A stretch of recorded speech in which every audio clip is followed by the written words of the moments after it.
নমস্কাৰ টাইমিটাৰ দৰ্শকক মই জ্যোতিদীপ বৈশ্যই স্বাগতম জনাইছো। আজি ধিগত এআইডিএফৰ এখন সভা অনুষ্ঠিত কৰা হৈছিল আৰু এই সভাত এআইডিএফে উল্লেখ কৰা মতে আৰক্ষীয়ে তেওঁলোকক বাধা দিছিল।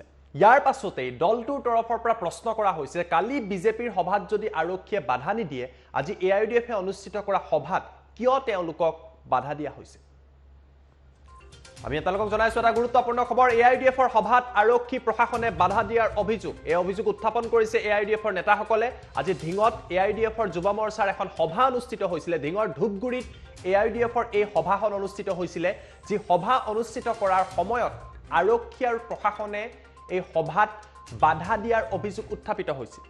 এআইডিএফক উল্লেখ কৰিছে যে কোভিড প্ৰটকল তেওঁলোকে নাই মনা বুলি তেওঁলোকক বাধা দিবলৈ চেষ্টা কৰা হৈছিল। ইয়াক লৈ এআইডিএফৰ প্ৰশ্ন যে অমিত শ্বাহে কালি যেতিয়া সভা অনুষ্ঠিত কৰিছিল য'ত 20,000তকৈ অধিক লোক হৈছিল তেতিয়া সেই সভাত কোভিড প্ৰটকলৰ নাম লৈ কিয় বাধা দিয়া হোৱা নাছিল।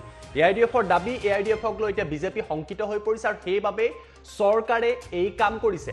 গণতন্ত্ৰক বিজেপি চৰকাৰে হত্যা কৰিছে, এই অভিযোগ উত্থাপন কৰিছে এআইডিএফে। আজি যি সভা অনুষ্ঠিত হৈছিল এই সভাৰ পাছতেই বাধা দিয়াক লৈ অভিযোগ আনিছে আমিনুল ইছলাম আৰু জহিৰুল ইছলামে। আজি তেওঁলোকে সভা অনুষ্ঠিত কৰিছিল। আমি দৃশ্যাংশ দেখুৱাম, আমাৰ লগত দৃশ্যাংশ আছে। এই দৃশ্য আপোনালোকে চাওক। এই সভাখন যেতিয়া অনুষ্ঠিত হৈছিল তাত আৰক্ষী প্ৰশাসনৰ লোক গৈ উপস্থিত হৈছিলে আৰু এআইডিএফৰ তৰফৰ পৰা দাবী কৰা হৈছে যে এই সভাখন অনুষ্ঠিত কৰাত আৰক্ষী প্ৰশাসনৰ লোকে এআইডিএফৰ নেতা কৰ্মীসকলক এইদৰে বাধা দি সেই স্থানৰ পৰা আঁতৰাই পঠিয়াইছিল। এআইডিএফে লগতে উল্লেখ কৰিছে আৰক্ষী প্ৰশাসনে হেনো কোভিড প্ৰটকলৰ কথা কয় তেওঁলোকক তাত সভা অনুষ্ঠিত কৰিবলৈ প্ৰথম অৱস্থাত দিয়া হোৱা নাছিল। এই দৃশ্য দেখুৱাইছো। আৰক্ষীৰ লোক তাত দেখিবলৈ পোৱা গৈছে। অৱশ্যে তাত যথেষ্ট সংখ্যক লোক বহি আছে। প্ৰশাসনৰ তৰফৰ পৰা এতিয়ালৈকে কোনো ধৰণৰ প্ৰতিক্ৰিয়া অহা নাই বিষয়টোক লৈ। এআইডিএফৰ সভা য'ত অনুষ্ঠিত কৰিছিলে তাতো সামাজিক দূৰত্ব বৰ বিশেষ নাছিল।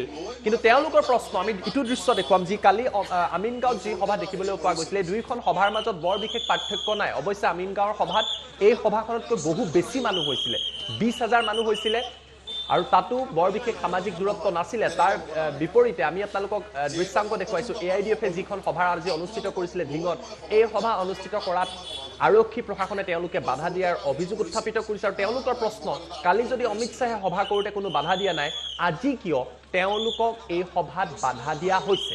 বিজেপি চৰকাৰে তেওঁলোকলৈ শংকিত হৈ এই কাম কৰা বুলি অভিযোগ উত্থাপিত কৰিছে। আমাৰ লগত মন্তব্য আছে, মন্তব্যকেইটা আপোনালোকক দেখুৱাই দিম।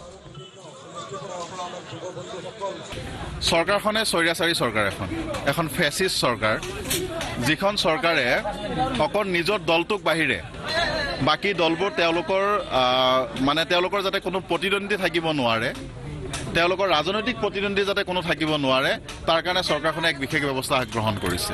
যোৱাকালি অমিত শ্বাহ ডাঙৰীয়াৰ মিটিং হ'ল, 20,000 মানুহ তাত একগোট হৈছে। তাত প্ৰশাসন ক'ত গৈছিলে? কিয় অমিত শ্বাহ ডাঙৰীয়াৰ মিটিঙত 20,000 মানুহ একগোট হ'ল? কিয় তাত কোভিড প্ৰটকল নহ'ল? কিয় প্ৰশাসনে তাত কোনো ধৰণৰ হেৰি নকৰিলে? কিহৰ কাৰণে অমিত শ্বাহ ডাঙৰীয়াক একেবাৰে ৰাজ আতিথ্য দি পেলাই 20,000 মানুহেৰে কি বুলি কয় তাতে সভা আহ্বান কৰিলে? তেতিয়া তেওঁলোকৰ কোভিড প্ৰটকল নাছিলে।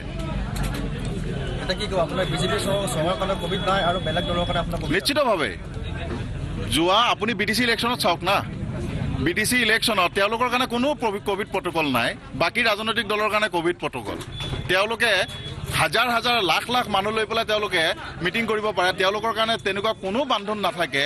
অন্যান্য ৰাজনৈতিক দলে 200, 400, 500 মানুহ লৈ মিটিং কৰিলেও তেওঁলোকৰ কাৰণে হাৰাশাস্তিৰ প্ৰশাসনৰ জৰিয়তে হাৰাশাস্তি কৰে। একচুৱেলি এই চৰকাৰখন সম্পূৰ্ণ এক স্বৈৰতান্ত্ৰিক চৰকাৰ।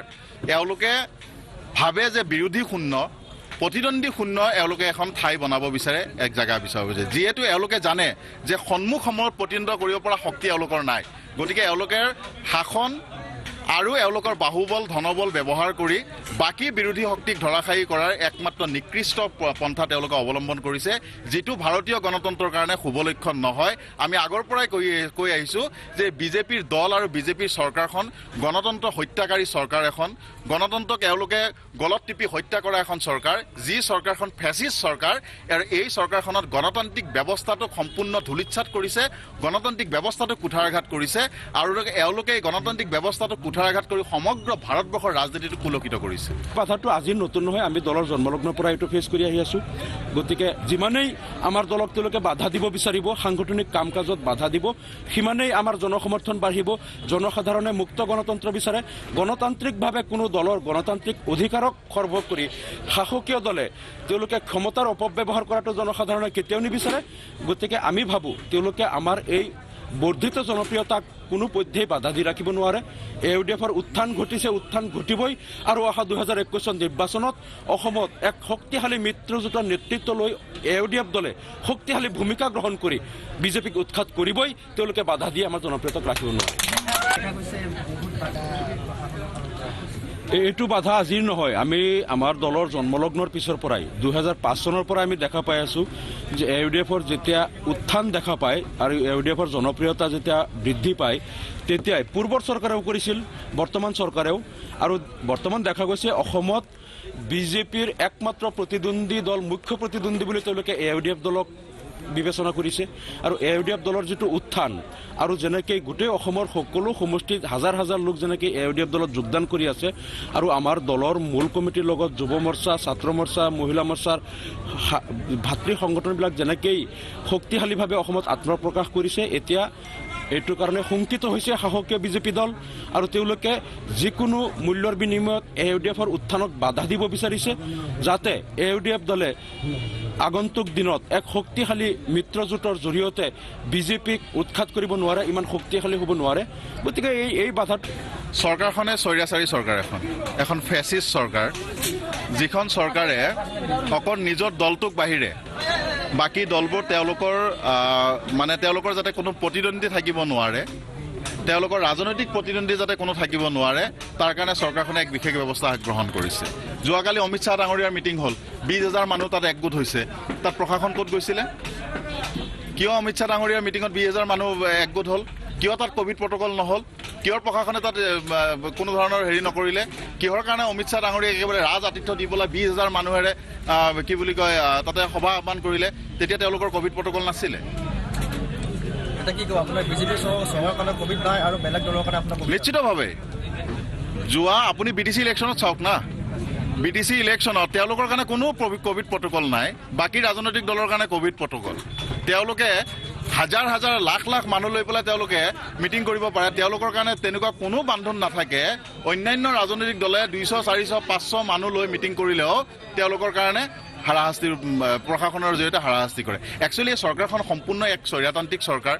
এওঁলোকে ভাবে যে বিৰোধী শূন্য, প্ৰতিদ্বন্দ্বী শূন্য এওঁলোকে এখন ঠাই বনাব বিচাৰে, এক জেগা বিচাৰিব বিচাৰে, যিহেতু এওঁলোকে জানে যে সন্মুখ সময়ত প্ৰতিদ্বন্দ্বিতা কৰিব পৰা শক্তি এওঁলোকৰ নাই।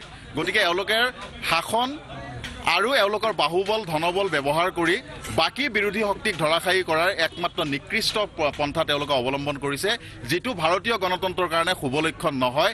আমি আগৰ পৰাই কৈ আহিছোঁ যে বিজেপিৰ দল আৰু বিজেপিৰ চৰকাৰখন গণতন্ত্ৰ হত্যাকাৰী চৰকাৰ এখন, গণতন্ত্ৰক এওঁলোকে গলত টিপি হত্যা কৰা এখন চৰকাৰ, যি চৰকাৰখন ফেচিষ্ট চৰকাৰ।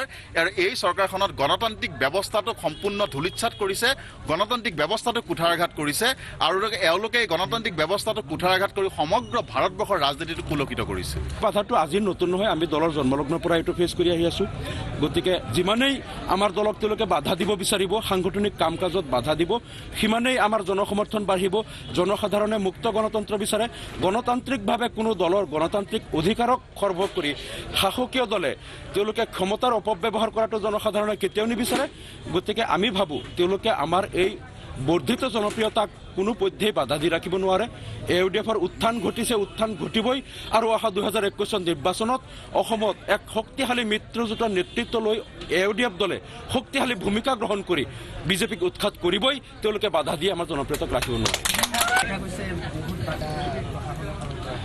এইটো বাধা আজিৰ নহয়, আমি আমাৰ দলৰ জন্মলগ্নৰ পিছৰ পৰাই 2005 চনৰ পৰা আমি দেখা পাই আছোঁ যে AUDFৰ যেতিয়া উত্থান দেখা পায় আৰু AUDFৰ জনপ্ৰিয়তা যেতিয়া বৃদ্ধি পায়, তেতিয়াই পূৰ্বৰ চৰকাৰেও কৰিছিল, বৰ্তমান চৰকাৰেও।